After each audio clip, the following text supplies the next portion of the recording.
Des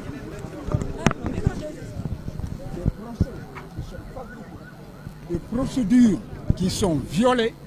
l'ensemble des droits n'ont jamais été respectés et je ne rentrerai pas dans les détails parce que l'horreur est de dire que Ousmane Sonko a eu ses avocats présents à la barre, à l'audience où la cour d'appel effectivement jugeait cette affaire. Et tout le monde sait que c'est faux. Et pourtant cela est écrit. Par ailleurs, il y a aussi, je dirais, des mensonges grossiers que l'on retrouve dans la décision.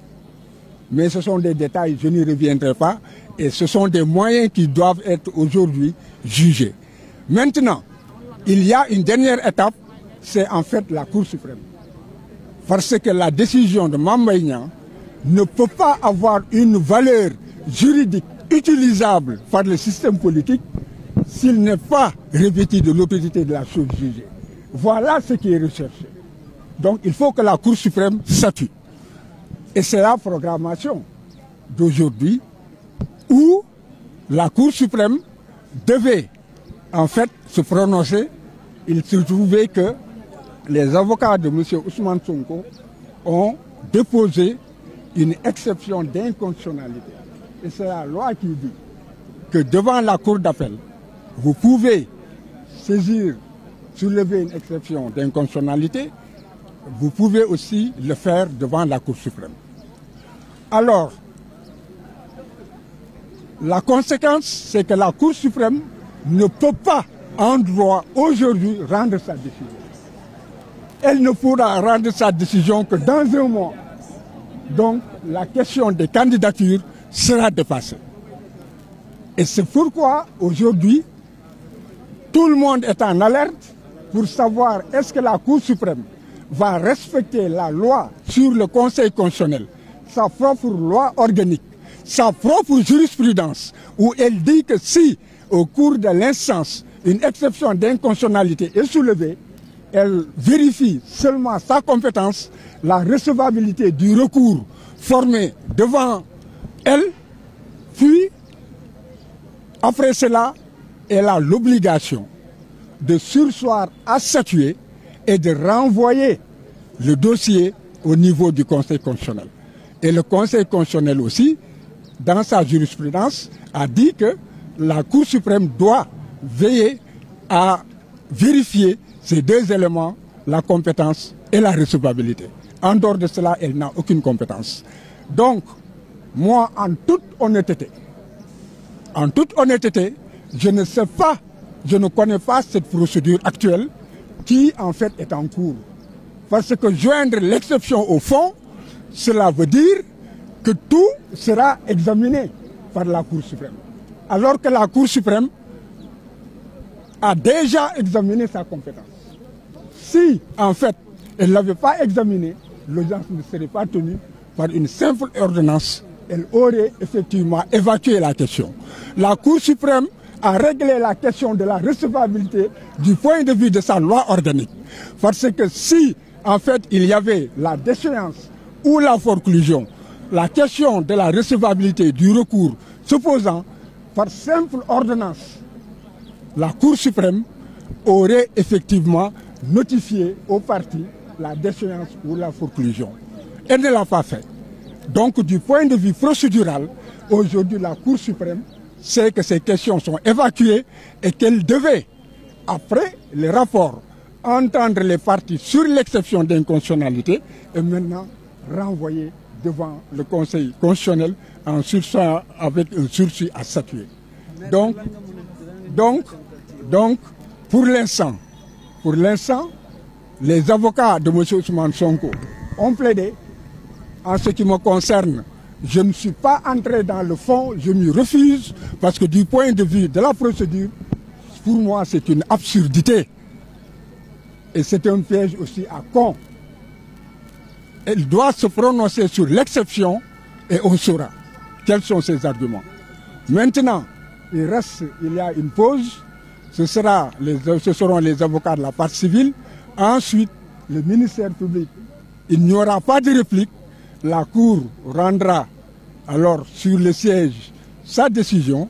ou bien elle fixera une date de délibéré. En tout état de cause, je ne suis pas rassuré parce que du point de vue procédural, la pratique d'aujourd'hui, je ne la connais pas. Voilà. Parce que gis nañu ne dugal ngeen exception d'inconstitutionnalité mais juge bi dafa décidé ne da koy boole fond. waaw léegi liñ ciy wax moom moo di que ñëpp xam nañ ne que état bi lu ne mu ngi koy def pour que Ousmane Sonko bañ a dem élection ci loolu la sanc ay complot bu njëkk bi moom moo di complot Adji Sarr wante complot Adji Sarr ba mu jógee ak ba ñu gisee ay déclaration yi Adji doon def ak li ñu xam ci dossier bi leeroon na leen ne que lii du mën a dem ci kaw loolu ñu jóg ci li nga xam ne que Ousmane Sonko ci benn déclaration dafa ne que am na benn rapport boo xam ne que dafa jàpp Mame Mbaye Niang maanaam ci gestion ba nga xamee ne que mu ngi yore woon Prodac mu ne loolu en fait ay tuuma la Mame Mbaye Niang jóg porté ko plainte ñu jàpp ne que plainte boobu bu fekkee ne que condamné nañ ko ak ni ñu bindee sunu code électoral mun nañu jaare foofu fàtte affaire Adji Sarr ba pare aw foofu pour que Ousmane bañ a mën a dem élection foog nit ñi comprendre loolu mooy waral dossier Mame Mbaye Niang léegi nag ci kaw loolu li ci xew yëpp gis ngeen ko jalgati nañu yoon tere nañ ko dem audience atte nañ ko ci atte yoo xam ne que bu fekkee ne que tey jii xamoon ngeen ni yoon di doxe ak atte yi niñ ko defee bu boobaa da ngeen jommi léegi nag cour d'appel lii lépp ci benn at la alors que Sénégal yi may déglu xam nañ ne que ñu bari ñu ngi fi ay at ñu ngi seeni plainte tribunal demul fenn wala mu ngi sox kon loolu lan moo ko waral li ko waral moom moo di que affaire Mame Mbaye Niang bi dafa doon un système boo xam ne que la ko yëkkati ak la koy doxal moom moo di que faw affaire Adji Sarr demul bii nañu fexe ñu langaamu ci pour que ñu mën a tere Ousmane dem élection foog nit ñi comprendre léegi nag ci kaw loolu am na ci maanaam xam-xam loo xam ne que bu fekkee ne que ci attekaay bii ñu nekk loolu dugg na ci seen nopp tegu na ci seen bët amuñu sañ-sañ atte bi dañ ko war a jébbal li ñu naan conseil constitutionnel ñoom ñoo war a mën a xam loolu ndax dañu nekk mënu leen nekk ci réewu démocratie boo xam ne que nit ki da ngeen koy xañ mu am sañ-sañu wax ci réew mi ci doxalinu réew mi wax ci ni nga xam ne noonu la nit ñi yoree ak sàmmee koom-koomu réew mi ak ni ñuy doxalee maanaam ni ñuy sàmmee doomu aadama yi loolu moom mooy li nga xam ne bu sañ-sañ boobu amul loolu tekki na ne que ku mu neex mun nga luubal alal ji ku mu neex mun nga maanaam doxale yow sa ministère nu mu la neexee kon démocratie du doxe noonu léegi nag ponk bi nga xam ne moom lañ ko toppee dañu nekk moom ci boppam dafa ne ormaam dañ ko yàq maanaam dañ ko tuumaal wante juge bi de yemul ci ormaam moom Mame Mbaye Niang ne dañ ko tuumaal mais dafa ne ormaalu Mame Mbaye Niang ministre la mu doon ministre donc moo tax ñu tuumaal ko kon xam ngeen ne foofu yokk na ci loo xam ne nekku ci te loolu li tax mu yokk ko ci parce que daan boobu moom moo gën a diis daan bi nga xam ne moom la ñu war a mën a daan bu dee da nga wormaal rek maanaam citoyen ordinaire léegi nag fii wax ji agsi fii su fekkee ne que atte nañ ko tey bu boobaa ñoom dinañ jéem a nekk léegi affaire Adji Sarr bi nga xam ne léegi dee na 8 Adji Sarr ci boppam fàtte nañ ko utiliser nañ ko nañ ko waroon mun a utiliser ba xam ne que mënatu leen amal njëriñ bu boobaa décision bi ñoom la ñuy seet naka lañ ci langaamoo pour que Ousmane Sonko ñu ne ko am nga condamnation boo xam ne jeex na kon boog mënatoo bokk ci élection présidentielle yi te nag atte bu njëkk bi boobu bu noon na dem élection bu ñu ñëwee ci ñaareelu attel bi nga xam ne que fukki fan ak juróom-ñaar rek moo dox ci diggante ñaari ci ba ñu joxe appel ci ba ñu atte ak ba dossier bi demee cour d'appel foofu la ñu jël wëlbati yëf yi ne que léegi au lieu de ñaari weer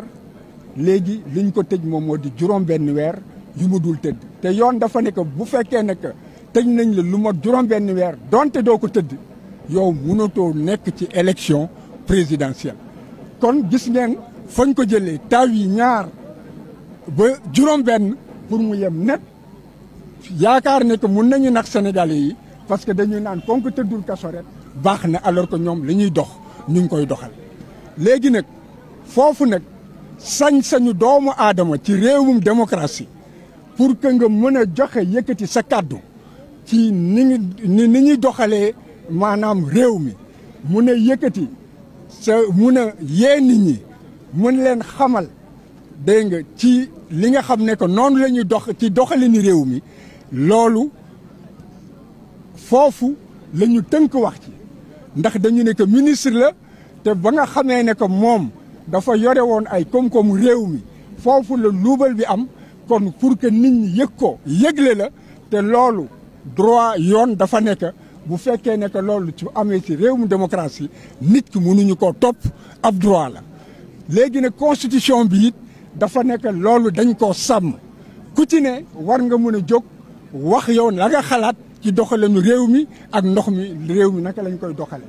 kon mooy charte bi gën a kawe ñu tënk ko foofu nag ne kon yéen mënu leen atte loolu tànk